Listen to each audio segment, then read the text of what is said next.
Azar, my colleague and senior executive editor Abhishek Kapoor spoke to him. Take a listen in. We are being joined in this broadcast by Israel's ambassador to New Delhi, Reuven Azar. Very good noon, Ambassador Azar, and thank you so much for joining us in this broadcast. My first question to you, the last you came on a broadcast with us was about 3-4 days back. Are you closer to achieving your military objectives in the 5-6 days that have passed since? Absolutely. We have hit very hard the capability of the Iranians to fire ballistic missiles of about 80%. We have, together with the United States, obliterated a large part of the Iranians' regime military capabilities. But it continues. We still have a way to go, and this operation can take several weeks. All right. Were you surprised with the manner in which Iran expanded the scope of its missile and drone attacks across the region and not just limiting them to Israel like the last year's 12 days war? We were assessing that they might want to escalate into a regional kind of war, and they indeed attacked 12 countries with no reason whatsoever, including attacks against civilian targets around the region and in Israel itself. They are aiming at civilian targets very massively. Right, and you mentioned that many of, almost 80% of your military objectives are achieved. In fact, just a while back, we had statements coming in from the Pentagon that 90% of Iranian missile capacity stands decimated, or rather 90% reduction in Iranian missile attacks. Are we then looking at tapering off of this round of war with Iran? Well, it's not the same. The fact that we are concentrating on effort, you know, at the beginning we concentrated the effort against the regime's air defenses, then the Air Force, the Navy, and the ballistic missile capability, because that is creating the hardest damage on civilian targets. Now, there are many other targets. There are military targets, and there are targets of this regime that is oppressing the Iranian people.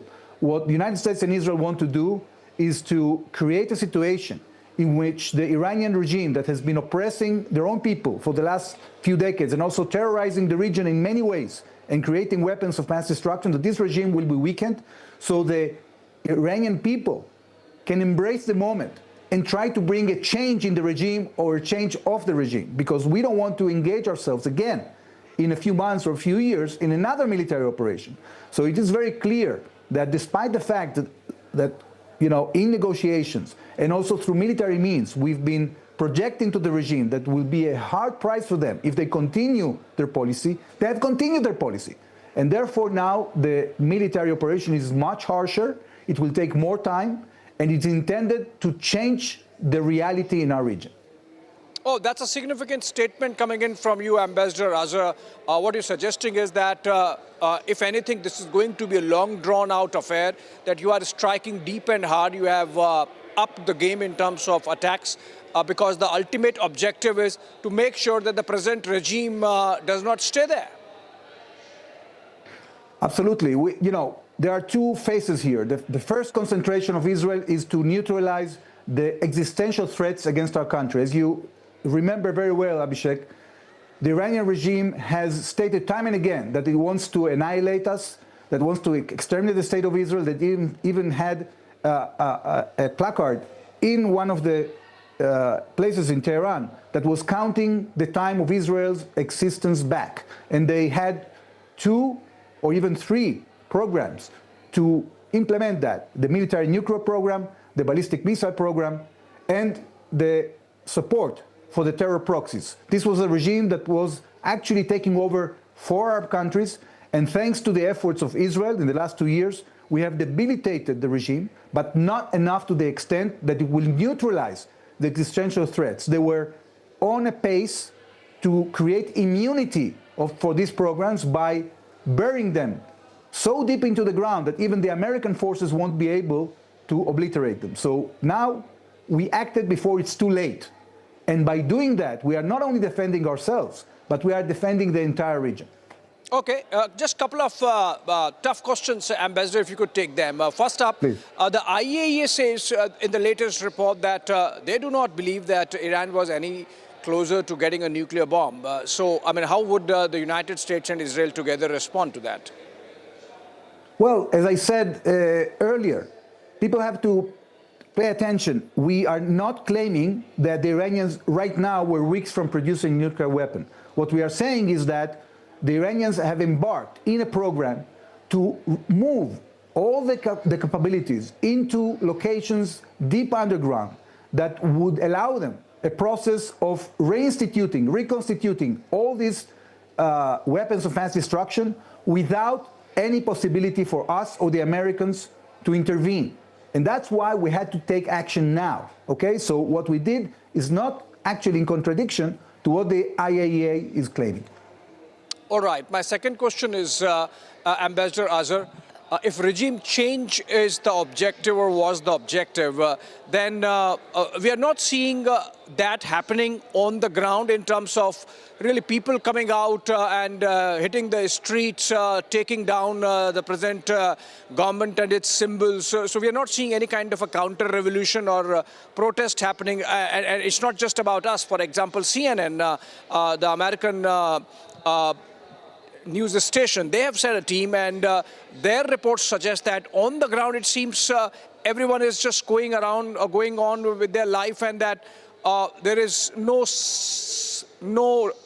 suggestion of any counter revolution to the effect that people are going to come out and take the regime off. Well, first of all, now we are in the midst of a military operation to obliterate military targets, and it's only natural that people will stay put in their homes because nobody wants to put himself in harm's way, and this is not our intention. The question is what is going to happen after we finish the phase of intensive military action. Whether at that point there will be some change coming from the Iranian people. We don't know that. We hope it will happen. We do not intend to invade Iran to make it happen ourselves. We are just giving an opportunity for the Iranian people to embrace this moment and get rid of this oppressive regime that has been killing them in the tens of thousands only a few weeks back. So I think it is in the interest of the regime right now to signal that everything is as usual. Things are not as usual in Iran, believe me, even if you hear it at CNN. It's not the case. I think people are waiting to see what are going to be the results of our operation, and then they're going to make a decision whether they want to engage again against this murderous regime, because, you know, it's not easy to do. When millions of people came out of the streets only a few weeks back, these oppressors didn't blink even, and they killed tens of thousands of them at blank point. So it's not easy to make a revolution or to come with demands to people that are murderers, okay? It's very difficult. I don't envy the Iranian people. I think that they're in a very difficult moment in their history. But now, the United States and Israel are giving them a chance. Now, this weekend on Legends, we bring you an extraordinary conversation with one of India's greatest sporting icons, the man who changed the story of Indian football. Bhaichung Bhutia, from the hills of Sikkim to the biggest football arenas in Asia, his journey is one of grit, courage and relentless belief.